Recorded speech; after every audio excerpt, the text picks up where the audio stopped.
battre le cœur de l'espérance, à s'envoler vers l'empire du silence. Là, il se repose. Quelqu'un flâne au milieu des arbres. La solitude qui le guette. Quelqu'un flâne au milieu des arbres, il chante. Il chante aux arbres à tronc droit, aux pierres silencieuses, aussi bien que les petites maisons. Les hommes et la ville lointaine, là-bas, ils attendent l'un de l'autre l'espérance de leur vie, eux condamnés là par la puissance. Ici, c'est la forêt. Le vent joue avec des écureuils, les mots chuchotent contre les arbres, ils les étreignent. Le ciel boit le ruisseau des mots. C'est toi le ruisseau, c'est toi le vent. Les paroles faussées frappent en vain sur les troncs d'arbres. Elles cherchent pour rien le trésor caché des roches. La solitude tisse son filet autour de toi pour arracher de ton cœur le brillant argenté des êtres.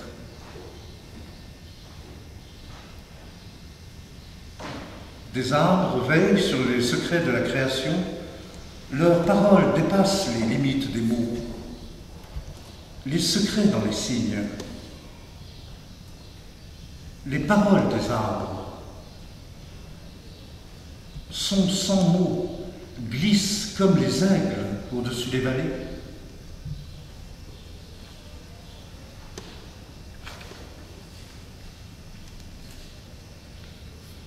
Conseil à un metteur en scène, à Patricia Pope. Les acteurs, si possible, sont jeunes et talentueux. Qu'ils soient garçons ou filles, finalement, c'est égal. Ils sont nuls pendant la pièce, comme ça, après le spectacle, ils peuvent s'habiller directement. La pièce peut être courte, moyenne ou longue, mais dans le meilleur des cas, elle n'est pas présentée. Comme ça, personne ne peut être déçu, le succès est garanti.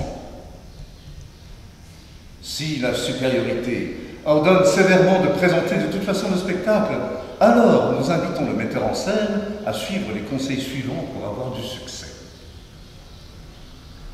Faites le spectacle au petit matin, à l'aube, dans un endroit sinistre et abandonné, peut-être dans une zone militaire, comme on dit, derrière le dos de Dieu. La baraque, nommée le Globe, sera entourée par la police, les pompiers, les services de la santé publique et la garde nationale. Les maximalistes peuvent envahir l'endroit avec du gaz lacrymogène ou encore quelque chose de plus dangereux. Surtout, ne pas dépenser d'argent pour les affiches et les cartes d'invitation. Tout le monde viendra de cette façon. Le metteur en scène attentif aura soin de l'inconfort de ses spectateurs. On doit regarder le spectacle debout, des seaux d'eau glaciale versés depuis le bord du grenier pour intensifier cette agréable ambiance. Une idée amusante serait d'ordonner aux spectateurs d'amener au spectacle leurs animaux domestiques, chiens, chats, perroquets, cochons d'Inde, tortues, serpents, lapins, aquariums, évidemment remplis de poissons, etc. Et si une bagarre commence entre les animaux, puis, comme nous l'espérons, continue entre leurs maîtres, nous pouvons arrêter notre spectacle et nos acteurs pourront s'amuser en regardant la bagarre. Metteurs en scène, soyez humains avec les acteurs et les actrices. Pas de mise à mort. Par contre, les viols sont conseillés, surtout si l'acteur est en retard. Le public adore ça. Et pour chasser l'ennui pendant les répétitions, il est demandé au metteur en scène de flageller de temps en temps sa compagnie. C'est une bonne méthode pour obtenir l'approbation de la direction. N'oublions jamais, si le metteur en scène et sa compagnie ne peuvent pas présenter un spectacle parfait au public, qui est très exigeant et risque de faire éclater le scandale, alors tout le monde sera violé, puis écorché vivant, et pour finir, salé et rôti à rouge sur la grille par des spécialistes et consommé par notre cher public. Le public adore ça. Après, on peut attendre le service des ressusciteurs, mais le service est très coûteux. Et pour finir, dernier conseil, metteur en scène, n'oubliez pas, L'acteur est une créature suppléante, mais il est toujours irremplaçable, et ainsi, metteur en scène, mémoriser la règle principale, l'acteur est aussi humanoïde.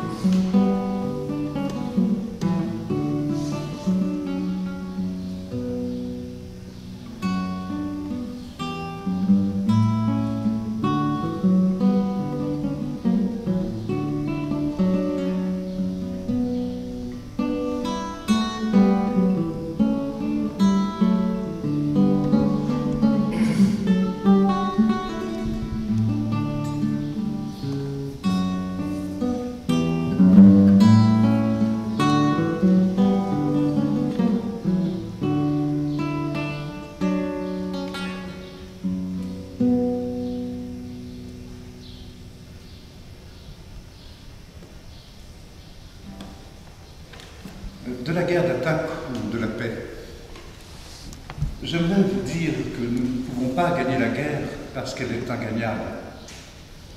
Nous pouvons supprimer ceux que nous considérons comme nos ennemis. Nous pouvons les torturer de mille manières, les tuer et même les consommer. Nous pouvons jeter sur leur terre napalm ou atome, y semer sel et salpêtre. Cela ne change pas l'essentiel et ne changera jamais. Le souvenir de l'assassinat et la torture que nous gardons en supposant que c'est notre dette à la postérité. Le souvenir de la victoire glorieuse sur nos ennemis criminels, méchants et pervers, selon d'autres, innocents et inoffensifs.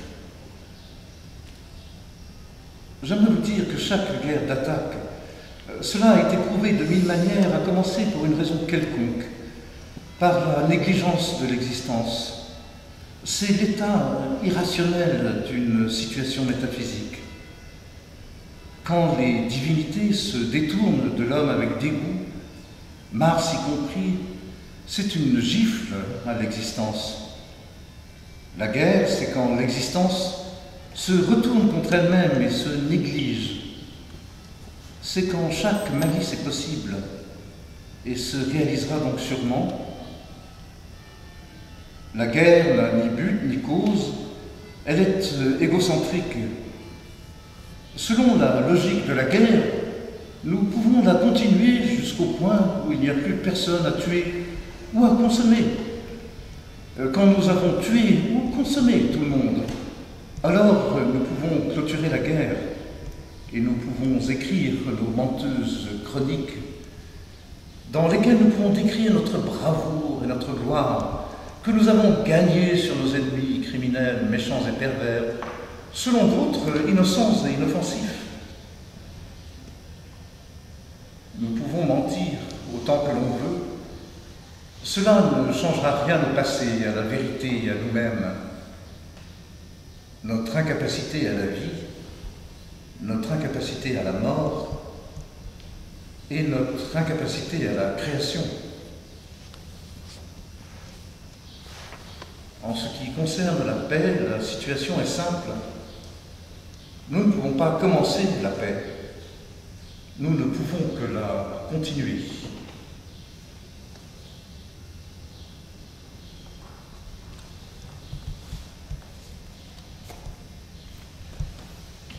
Lettre ouverte du téléviseur au public.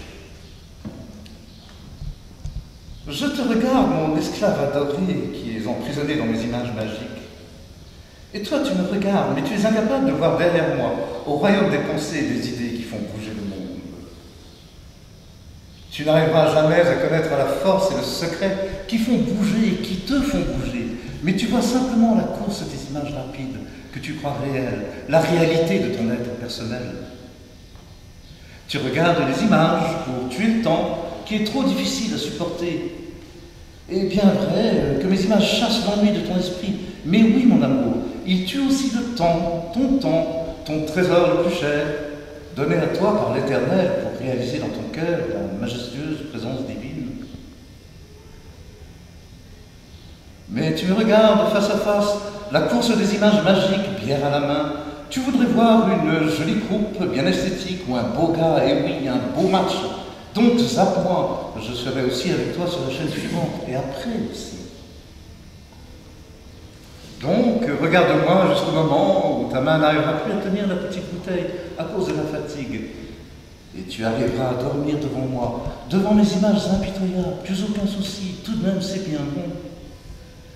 Tu viens de rêver de moi, et j'entre aussi dans tes rêves, parce que la vérité est juste comme je te la présente. Et tes yeux vont s'unir à mon écran, et alors tu ne te croiras plus rien, mais tu vas me croire entièrement. Oui, oui, moi qui suis la boîte magique. Priez le diable de la technique, ne cessez jamais la course électronique, que tu ne sois jamais seul face à toi et à ta vie. Donc, regarde-moi jusqu'à ta mort, bière à la main, parce que je suis ta réalité, la réalité des 1001 images qui ont plus de couleur qu'au-delà. Dans le monde des affreux, des mystères et des vrais miracles, donc regarde-moi jusqu'à ta mort, et moi je t'enterrerai bien sûr, sans fondre mon écran en larmes électroniques.